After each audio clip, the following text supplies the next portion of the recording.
from BKL Nightly. This is the Game Day Recap Edition. I'm Thad Brown. He's Josh Reed. He is Carl Jones. Caleb Carr will join us in a little while. An amazing one of the final games here at Highmark Stadium, and this is going to be an awesome memory for everybody who is here, us included. Bills win 39-34. Guys, for the second week in a row, the go-ahead touchdown on the Bills win scored by defensive back Christian Benford. On the field, it was just an entire flip of momentum, emotion. Give me your take on watching not only the Benford interception, but the Epinesa pick and the touchdown that followed that as well. Well, my first impression was being up in the press box. There are certain plays every season, maybe one or two, where this place literally comes alive. You were down on the field. I'm sure you would agree with that. I mean, it's almost where you could feel it shake a little bit. I mean, it was just electric inside this building coming off of that one. We were talking about, looking at this team from a little wider angle and everything. Defensively, we've seen what we've seen a lot this season. They come out in the first half. They struggle. They struggle on third down. The struggle tackling wasn't quite there. I didn't see that as much. Then they make adjustments at halftime, and they looked much, much better. And they come out, look, Joe Burrow's going to score points. This offense is going to score points. They made just enough plays defensively and big ones to win the game.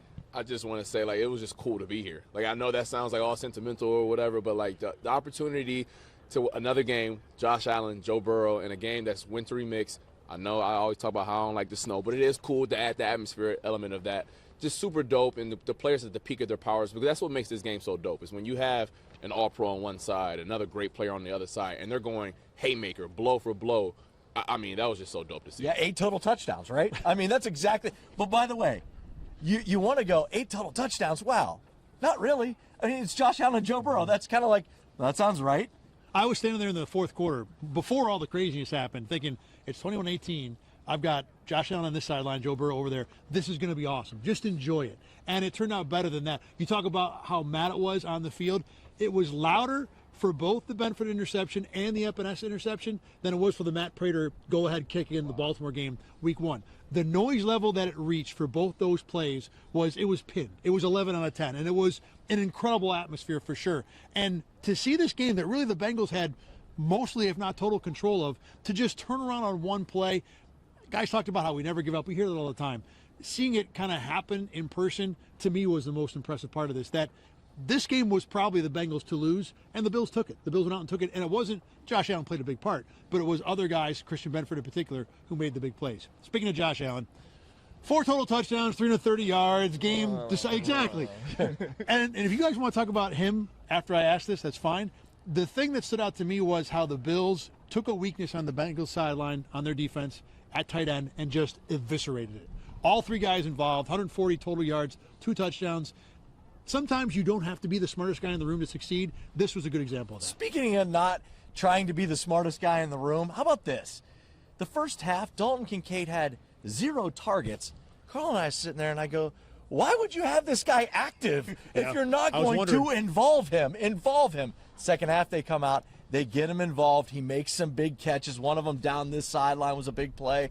It was really good to see them, because I think going forward, we're going to need to see that group, that tight end group, play big, because we talk about where they're lacking in the wide receiver room. I think they can make up some of that in the tight end room. All week, national media, local media was talking about the fact that the Bengals struggle to stop tight ends. Like you mentioned, you don't have to be the smartest guy in the room.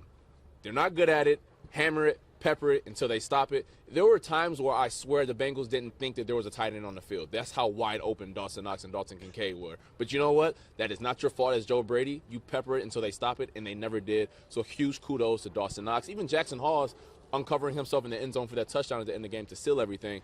Joe Brady, the tight ends, Josh Allen for making it happen. All 3 of those guys made it happen. That's a Jackson Hawes anytime touchdown, by the way. Thank you very much. Probably a couple units for that bet, I would imagine. The Dawson Knox point of this is the one you guys were thinking, why isn't Dalton Kincaid getting targets? My thought was, well, Dawson Knox looks like he's handling just fine. Why do we have to go to somebody else? And for a guy who's been kind of not pushed aside, but certainly put into the background a little bit of the receiving group, to have this game where he was not only open all the time, but a weapon. He was competent. He was dependable. I was impressed that this Bills team has been dying for anyone to make plays in the receiving game. 88 was part of that today. Coming out of this game, I think I want to start with this. We talked before the game how this is a big game, but it's also the 4-8 Bengals. It's not like the Bills are that much closer to winning the division. They were probably in the wild card to begin with. Does this win change anything about the longer term, like you said, the big picture outlook of this team? I don't think so, because I think that I go into this game, like you said, knowing that the Bengals, they were who we kind of thought they were, if you will. They were playing for their playoff lives, so we knew they were desperate to win this game because now they're just making vacation plans at this point. But they were a dangerous team coming in. By the way, think of this. We talk about the Bills' defense and everything and some of the teams they've lost to. Think about the quarterbacks they've beaten now. The list is crazy. It's Pat Mahomes. It's Baker Mayfield. It's Joe Burrow. That is wild. I haven't vetted this, but I saw on X that Josh Allen is the first quarterback to beat Mahomes, Lamar Jackson, and Joe Burrow in the same year. Yeah, that's just wild. So, look, I think that defensively there's a ton of question marks still. They can't get to the quarterback, but they were missing Joey Bosa. And at one point, more than one point, I would look down on the field, Thad, and I saw A.J. Epinesa out there with Deion Walker, T.J. Sanders, and Jordan Phillips. That was their front four. Yeah. I'm pretty sure in an ideal world, going into the season, the Bills didn't say, those are the four guys that we need in order to stop Joe Burrow and the Bengals. They made just enough plays on that side of the ball. And at the end of the day, on the other side, you've got Josh Allen, and that gives you a chance to just beat anybody at any time, anywhere. This does change things for me, and I think it's more of a process on how the Bills went about it. In particular, Christian Benford, A.J. Epinesa. This Bills defense, as currently constructed, isn't talented enough to go win games on their own. I think no one in this building would ever think that's the case. But sometimes when you play blackjack, you got to sometimes lean into the volatility. You know, sometimes we got to hit on a 16. Sometimes we got to double down on a 12 if you're feeling that risky. So you saw Sean McDermott in that second half, we're going to blitz everybody. We're going to turn the volatility. We're going to get beat. If we sit back, they're going to beat us. So you know what? If we're going to get beat, might as well throw some fire in the kitchen to make something happen. And the 2 times they did, we got a play right here on a pick 6, and another time where Jordan Phillips got his hand in the air. So listen, down to down, I don't think it's a good defense. No one will say it is. But if you're not going to be good, might as well have some fun doing it. That's a good way to think about it. The thing that I thought of, and kind of in between you guys, is that I don't know if it's different, but this game spun on a dime.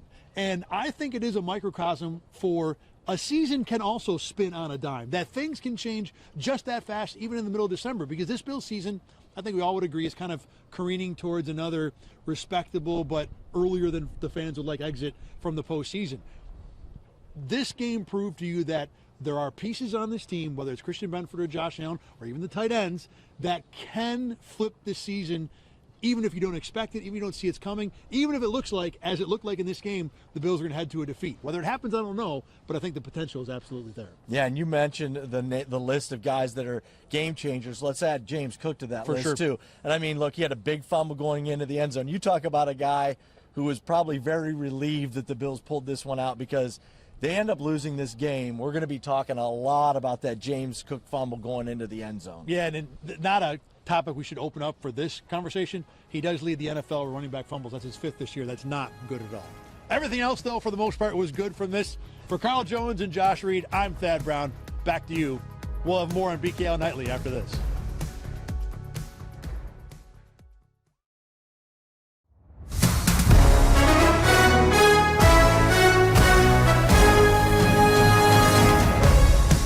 Welcome back to BKL Nightly, the Game Day Recap Edition. I'm now joined by Caleb Carr. And Caleb, let's start right with the hero of this game, Christian Benford, a guy who over the last couple of weeks just continues to ascend in terms of how good of a corner he is. He has been the guy who's made the most plays for the Bills on defense, game-changing plays. And this was already someone we thought was an upper-level CB1. And, you know, right now he might be approaching top 15, top 10 realm when it comes to the NFL.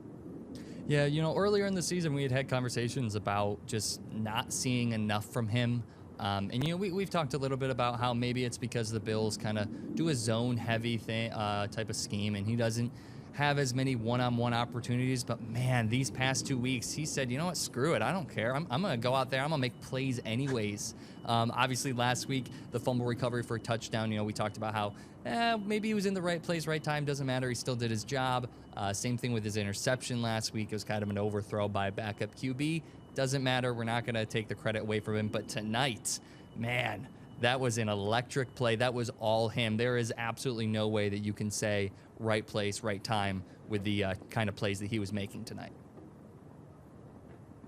the one thing about that play, too, Burrow was, I don't want to say nonchalant, but there were a few of those throws where you're trying to get around a blitzing defender where he was kind of soft tossing, and then it worked for the most part. You do wonder if Benford got a read on that and said, if I get a chance, I might just be able to grab it out of the air. I don't have to worry about knocking it down. Either way, it was just a heck of an instinctive play, and a guy, I don't know if he's ever going to be that elite level shutdown corner, because like you said, that the Bills just don't ask him to do that, but you can still be a playmaker in a number of other ways. Now look, I think last week you might have been alluding to, he had a fumble return for a touchdown interception, and both of those were just kind of Johnny on the spot plays. This was not that. Regardless, the guy's made plays, the guy's making plays at an elite level. It's exactly what you want to get out of your finger quotes number one corner. Yeah, today was just kind of one of those games where you're like, okay, wow, we really see now how much of a playmaker he can be. Because like I said, he hasn't really done that too much this past season, throughout the season. But tonight, man, he even said in his post-game press conference that it was against technique for him to jump. He wasn't supposed to jump on that play. He's supposed to stay on his feet. He's been taught to stay on his feet, but he said, something just told me I got to jump here. I can make a play, and he could, and he did. And the thing about Benford, too, is his strength is being a technique guy. He's the one that's going to be moving the hips the right way, feet in the right spot, be in the right position. So even going off technique, I don't know if that's an improvement, but certainly it's a different approach for a guy who's been so good in the approach that he's used a lot before this game.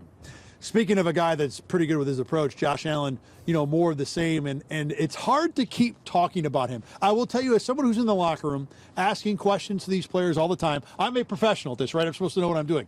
Asking a different question about, gee Willie, wasn't Josh Allen awesome, is becoming difficult. This was another really good game.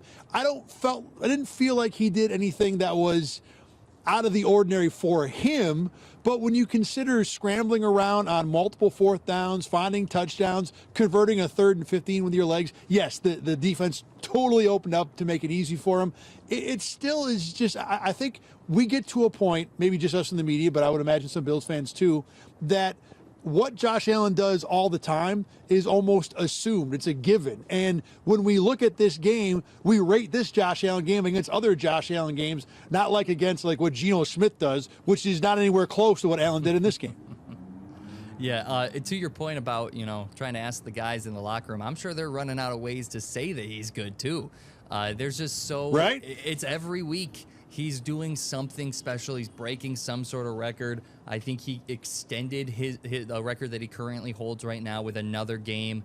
He's up to 50 games in his career with both a passing and rushing touchdown. I mean, he just continues to do it, and they're always in moments that you're like, this is what they need right now. Obviously, the defense made a huge play, but if it weren't for that 40-yard rushing touchdown, I don't know where they would have been. That 3rd and 15 is one of the biggest plays of the game, because you don't convert there, all of a sudden this Cincinnati Bengals offense that is hot, other than two kind of out of characteristic turnovers, other than that they were firing on all cylinders all night long. I don't know what happens if the Bengals get that ball back. We might be having a different conversation here, but they didn't, because Josh Allen stepped up when he needed to, just like he really has all season. We haven't really seen him have to put the cape on that much because of how heavy they've leaned on James Cook. And even when he does have to put the cape on, it seems like the guys around him aren't just up to the level to make the plays that they need him to. So he said, all right, I'll just do it myself. Yeah, there have been 2 Bills offensive games lately. It's either the one where the Bills rush for 4,000 yards and they don't need Josh Allen, or the games where they desperately need Josh Allen, but they ask him to do so much he can't do it and they lose. And this one was, one of the few in the middle where Allen could get this team across the finish line. And look, fair caveat to bring up here, we don't need to discuss it, but yeah, this Bengals defense is just as abysmal as advertised, and that certainly made everything a little bit easier. But regardless, it doesn't take away what Josh Allen did in this game.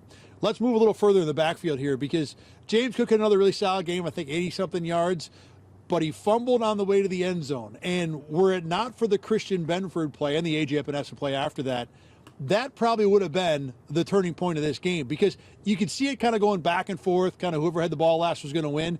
When Cook fumbles, that gave the Bengals control in the second half, and were it not for the interceptions, that's probably how this game would have ended. Yeah, Cook ended with 18 carries, 80 yards. He did also bring in 2 catches for 31 yards. He had a few big plays. You know, like he found a couple holes. The running lanes weren't really there all night, but he found some holes throughout the night. But yeah, that fumble, especially where it came just on the goal line, that's one of the worst ones we've seen from him this year, because that's just, it was such a tough drive. And then, you know, him almost scoring a few plays before that, and then it turns into, it was actually almost a fumble. That was just a whole roller coaster of a drive, whole roller coaster of a few plays, and it would have been nice to see him get in, to be like, okay, even though he almost fumbled, he's still okay, and that's not what happened. He fumbles right on the goal line. I had some confidence when that happened. Obviously, you know, that happens and you're like, where's this going to go now? I had some confidence because of the drive before for the Bengals, Buffalo had held them to a 3-and-out. But then they did the exact opposite of that, letting them go 12 plays, 80 yards, and scoring a touchdown. So when they put up that touchdown to start the fourth quarter, and they went up 10 points, it really was looking like that fumble was going to be the turning point. The thing with Cook is he's made so many good plays this year and leveled up in so many other ways. I don't want to totally get hung up on the fact that fumbling is an issue. We talked about it on the first part of the show, though. 5 fumbles this year for a running back is, unless some other running back had 7 today or something, that's the most in the NFL this year. And this is a guy that, you know, not too long ago was having trouble making catches on throws. Just making dropping balls was an issue for James Cook a couple years ago.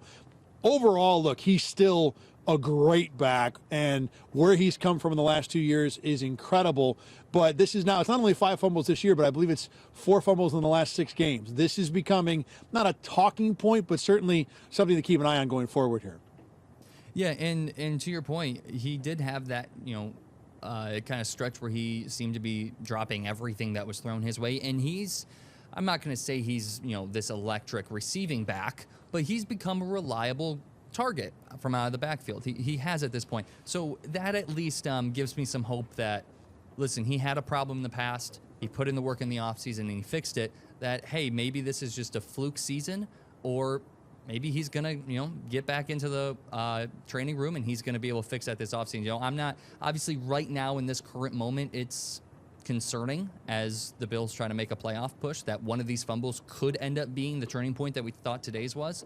But like for his career moving forward, I'm not too concerned about where he's going to go.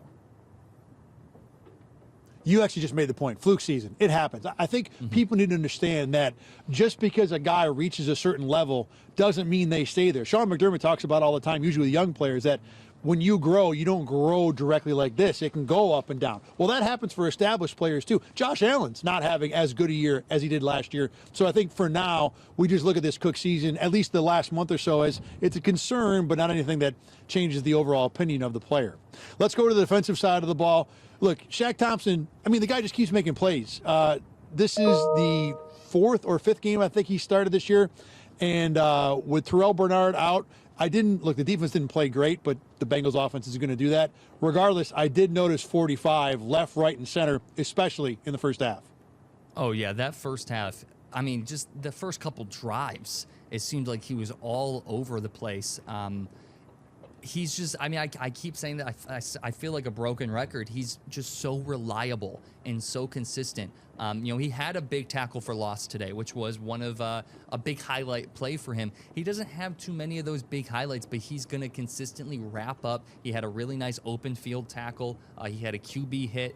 He ended with 6 total tackles, 1 tackle for loss, 1 QB hit. Just, you know, a really, nothing that like makes you make your eyes like huge and you're like, wow, this guy's like an all-pro linebacker, but something that you look at and you're like, if he does that week in and week out, that's really, really good. Another good part of what the defense did today, and really those parts are going to be far and few between, as we've alluded to, but I did like the adjustments they made, especially on 3rd down late in the game. First 3 drives of the game, the Bengals go right down the field 3 times for 3 touchdowns. I like the fact that they started to get aggressive, sent some blitzes. The Benford interception is a part of that. The Benford sack is a part of that. It was a smart adjustment. Now, look, Sean McDermott said afterward that, hey, there's only so many things you can do, and sending blitzes was one of them. But regardless, it was the right call. It was a smart call, and it help this defense at least get into the game a little bit and not just be the doormat that's getting walked over as they were the first 3 drives of this game? Yeah, I believe in the first half, they ended 7 of 8 for third down. Well, that's Cincinnati converting 7 of 8 third downs against the Buffalo defense. Not something that you want at all. And third down defense has kind of been a thing that we've gone back to multiple times this season. It's kind of popped up here or there as a problem. And tonight it definitely was. I mean, Cincinnati is one of those offenses. Like you said, they're a great offense. They're going to do this to pretty much just about any defense in the league. So I don't want to, read too into this. But when you have a team like that continually is setting themselves up in 3rd and longs, you have to take advantage of those as a defense, and Buffalo just wasn't. The Bills came into this game number 1 in passing yards per game allowed. Now, we've talked about how good the Bengals offense is. So this was also the day where the college football playoff was announced. Teams go up and down in rankings, right? So if the Bills came in as number 1, and I'm not saying that everybody thought they were the number 1 pass defense in the NFL, but whatever. If they came in as number 1, without looking at the stats and really making an objective assessment, where would you put the Bills 1 through 32 in terms of what you think their pass defense ranks after getting tested by what's probably the best passing offense in the NFL? Following the game, I would say they might have dropped a spot or 2. But honestly, Joe Burrow... No, I don't mean statistically. Oh. I mean just, like, in your opinion, how good a pass defense do you think they are? Probably... So I'll let you think top about 15, it. I'm going to put them... Yeah, that's about where I was going to say. I was going to put them in the 12 or 13 range. I think there's still talent there. And look, to be fair, Joey Bosa didn't play in this game. That certainly impacts the pass defense. So I think they're still upper half. I think there's some reason to be concerned because the Bills have not seen great passing offenses this year. Certainly not like the one they faced today. But regardless, I still think this is a better than average passing defense group. Oh, yeah, definitely. And, Christian Benford, like we said, we talked about the great day that he had. I'm not sure, you might have a different perspective on this, but from watching the broadcast, it seemed like he was kind of following around Jamar Chase for a lot of the day. And Chase was actually shut down for most of the day. I think he ended with only a few catches, 5 catches for 44 yards Chase did. But one of the top receivers in the league. Now, the guy who went way off was T. Higgins. T. Higgins was absolutely cooking Maxwell Harrison and Trey White. Higgins obviously ending with 6 receptions, 92 yards, and 2 touchdowns, one of those being on White, the other one being just bully ball on Maxwell Harrison, where that was just kind of I'm bigger than you, I'm going to go up and I'm going to catch this football. The passing defense as a whole, they looked pretty well today, but Maxwell Harrison and Trey White, they definitely struggled against the big T. Higgins. In terms of the Jamar Chase thing, I talked with Carl Jones a little bit off camera, and from his view in the press box, he thought that the Bills seemed to be shading a lot of coverage his way, a lot of safety help over the top. In other words, Carl's assessment was the Bills decided they weren't going to let Jamar Chase beat them, and someone else was going to have to. And like you said, T. Higgins darn near did that. So I think, back off on giving flowers to the Bills defense for the Jamar Chase numbers by itself. But if the goal was to take Jamar Chase away, for the most part, they did at least do that. Oh, yeah, definitely. As you said, they said, we're not going to let Chase beat us. T. Higgins did beat them. It felt like whenever they needed a play, T. Higgins was the guy that they went to. And, I mean, he was making even catches that were out of bounds. He had a one-handed grab that he ended up being out of bounds. That was still a ridiculous grab. And this is a guy that's coming off of concussion protocol. I definitely was not expecting the day that he had, even against this passing defense. Real quick to wrap up, a couple of coaching things. First, Zach Taylor with his challenges, I was incredibly impressed. Knowing that Chase Brown was in, granted it was at the 1, you kind of feel like he's wasting a challenge there. Regardless, getting that one right and saving his team the effort of having to actually score a touchdown was good.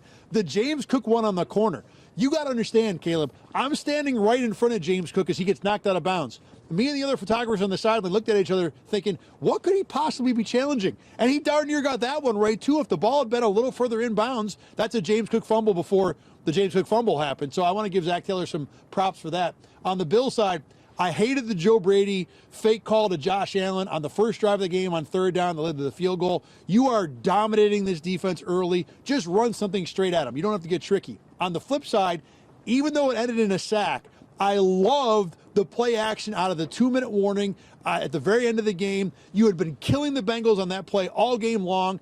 Team was probably looking for a run. Hey, give them credit, they guessed pass. But I thought that was absolutely the right call, even though it didn't work. Yeah, I definitely agree with you with the Zach Taylor stuff. That the James Cook play on the pylon, I agree with you even from the broadcast in getting all the different angles that they were showing us. I was like, what could you possibly be challenging? And like you said, he still almost had that go in his favor. I agree with you that I do like although it was a sack, I agree that I do like that play at the end. I like, getting a little aggressive. It's a play that, like you said, had been working. It looked well. And it doesn't matter that I got sacked because Josh Allen is Josh Allen. Always helps to have that get out of jail card for sure. All right, that's going to do it for us for this edition of BKL Nightly Game Day Recap. Next week, the Bills head to Foxborough to take on the Patriots. It's the big one. We'll see if the Bills can stay alive in the division race. For Caleb Carr and Carl Jones and Josh Reed, I'm Thad Brown. Thanks very much for watching. Remember, you can always find this program on Spotify, on YouTube, and on Apple Podcasts. Of course, you can also find it on Rochester First and WIVB+. We'll see you again next week. Thanks for watching.